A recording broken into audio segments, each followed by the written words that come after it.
Teens Speak Life, where we discuss faith and culture, bringing a change to our generation.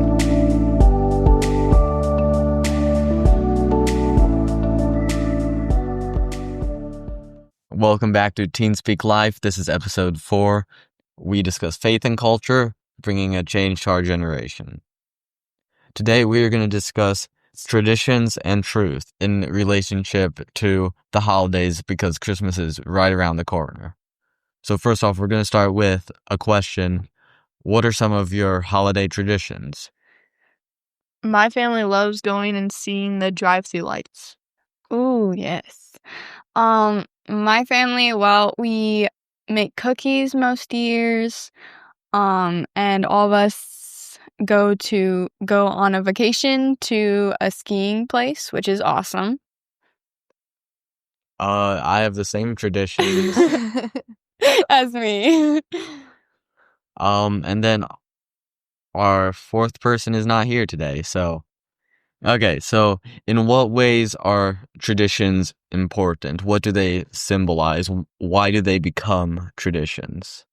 I think they're important, so it's a way for, your family or whoever you do them with to, connect, and then, it's a good way to make memories. Yeah, that's what I was thinking. So I think yes, they do help with that, and traditions, though, they can start, and at the beginning it's not a tradition, but then it eventually becomes a tradition once you do it enough. So that tradition is different from something that's been mandated or that you have to do.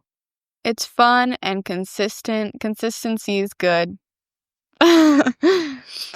For example, this can get kind of controversial, but the Catholic Church is about half biblical and half tradition. And some of that tradition is good, but some of it is not entirely biblical. So there's a little bit of a conflict there. But yeah, I think every denomination has their own specific traditions, some more than others. Mm-hmm. So talking about traditions, here at our church, we celebrate Advent, but not all churches do. So what's the point of Advent? Well, Advent is a way of looking back, kind of preparing for, yeah. It's kind of it's preparing for the coming of Jesus and his birth, and it's kind of to get your minds ready for if you have a Christmas service. Getting your hearts prepared just to focus on Jesus more. But the birth has already happened, so it's not just that. It's also preparing for Jesus's second coming, not just his first one. It's both. Yeah, so throughout the Bible, Jesus constantly says things with a double meaning. We have kind of taken that role, and Advent for us has a double meaning because we know it's already happened, but we're still looking forward to his return again. Speaking of just holiday traditions, there's a lot with Santa and all these other things like the Grinch. Are those bad? Are they okay? Could we do away with some of them? I think it just depends on how much you focus on them, because by themselves they're not necessarily bad, but our main focus shouldn't be on Santa or Christmas movies or giving gifts. It should be on the true meaning of Christmas, which is Jesus' birth. Yeah. And when you tell little children that Santa is real, they're believing that, and I think if they actually believe it, and then eventually you're going to have to tell them that it's not real, it's hard to balance those out. Right, because if the child believes in that, then they end up finding out it's false. What's to say that this Jesus story isn't the same? But the Jesus story isn't just a fairy tale. It's something that actually happened, and that's important, and you don't want to confuse that. Now, I don't know if it's necessarily wrong to just let your child think there's Santa, but I wouldn't necessarily try to keep it going indefinitely. Mm-hmm. It's fun kind of to imagine that kind of stuff, but you have to understand what's real.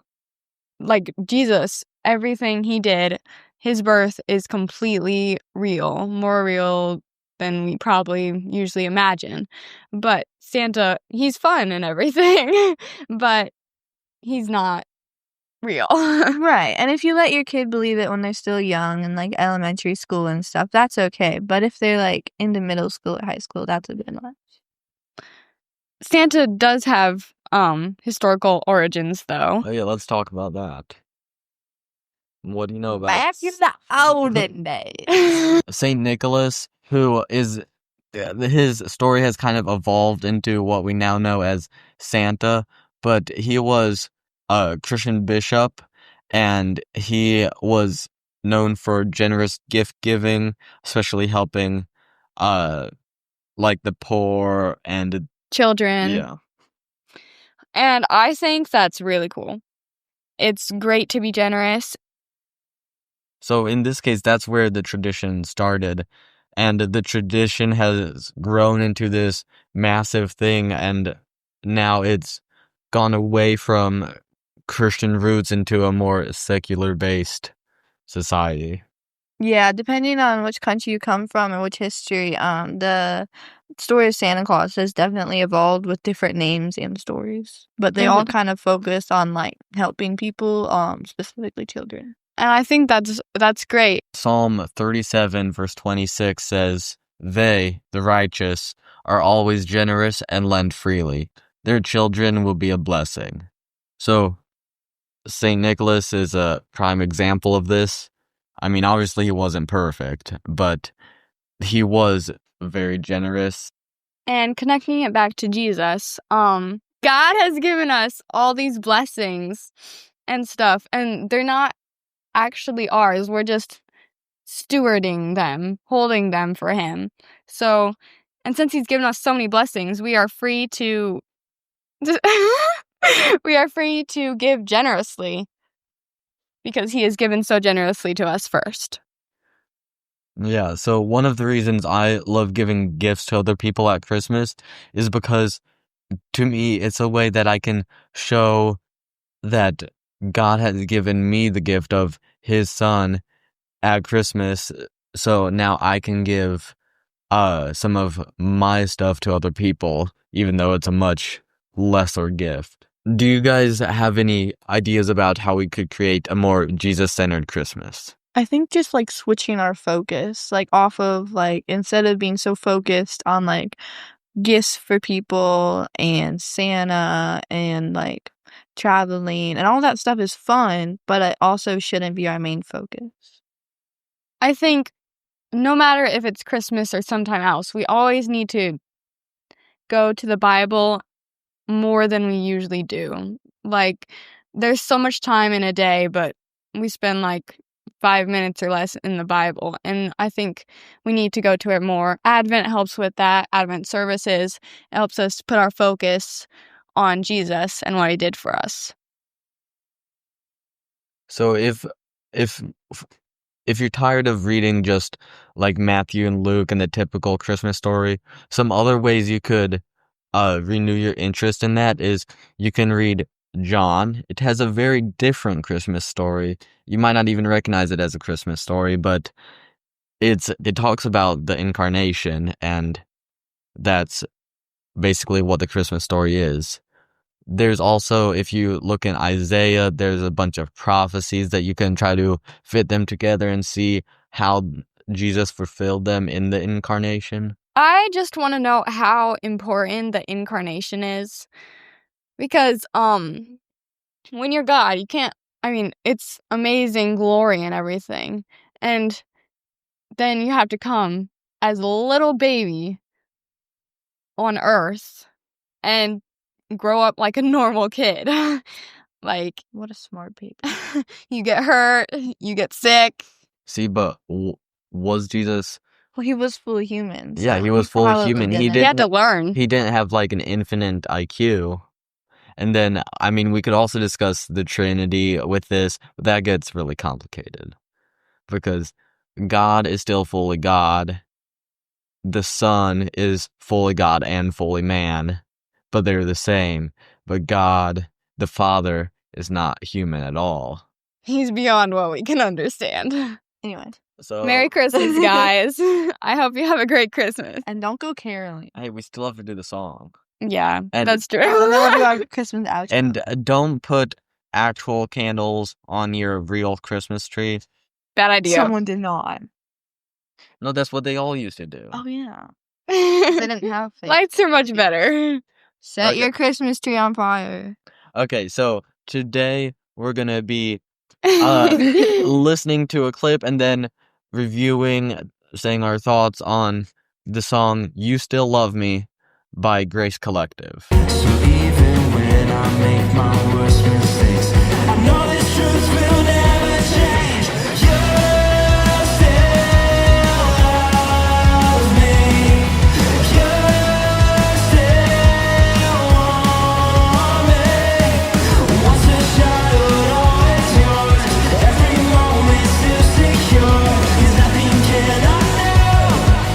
Nothing can undo the cross. Okay, so that was "You Still Love Me" by the Grace Collective.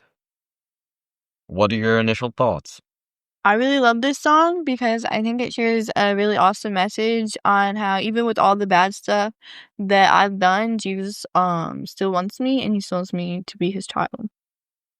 When I first heard this song, it was really impactful because It was really loud too. yes, it was very Oh my loud. God. It was that momentum. Hashtag go to momentum. Anyway, Hashtag best week of summer. yes. I forgot about there's that. also another summer camp that's also the best week of summer. It's called Crossings. No. Okay, anyway, Yeah.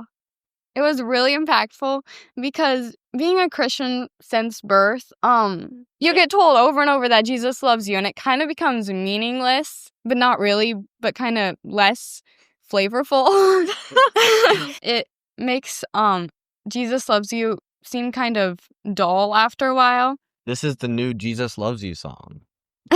But getting told actually, and the part where it says he would rather die than let you go, that was just really meaningful because I knew it, but getting told in that way, like music is really meaningful to me. I like the line, "As long as you have risen, as long as you're alive, I know that I'm forgiven, I'm perfect in your sight." Because that's kind of like a conditional. As long as you have risen, as long as you're alive, that's if it happened, but we know it happened, so we know that we're forgiven, and we know we're perfect in his sight. And it's not because of what I've done, but because of what he's done for me, which are the next lines in the song. Anyway, this is an amazing song. I really like the line, "Nothing can undo the cross," because no matter like what I do, God's plan for me and like for everything is not gonna change. I really like the line, you would rather die than let me go, because it puts into words what he did on the cross. He literally did die rather than letting you go. That's how much he cares about you. Oh, and one more thing about Christmas. We have this symbol at the cross, Jesus dying, that's directly connected to his birth. Because he was born, then he died on the cross. It's all connected. I mean, I know that seems pretty obvious. But sometimes we think about the birth so much and we forget about what he was birthed for, which was to die on the cross. Okay. Feels gonna have such a hard time editing this. So this has been an episode of Teen Speak Life, discussing faith and culture to bring a change to our generation. Follow and subscribe on your various podcast apps. Our home base is on Substack. You can find us on YouTube, Facebook, TikTok, anywhere. I'm not anywhere, but most places. We would love to get your feedback and perhaps have a guest speaker on. We're gonna have something special for you. I think we already talked about this on the last podcast, but it's still in the works. So get more people to listen to it, and we will get it done faster. You're gonna like it. Stay tuned. Merry Christmas!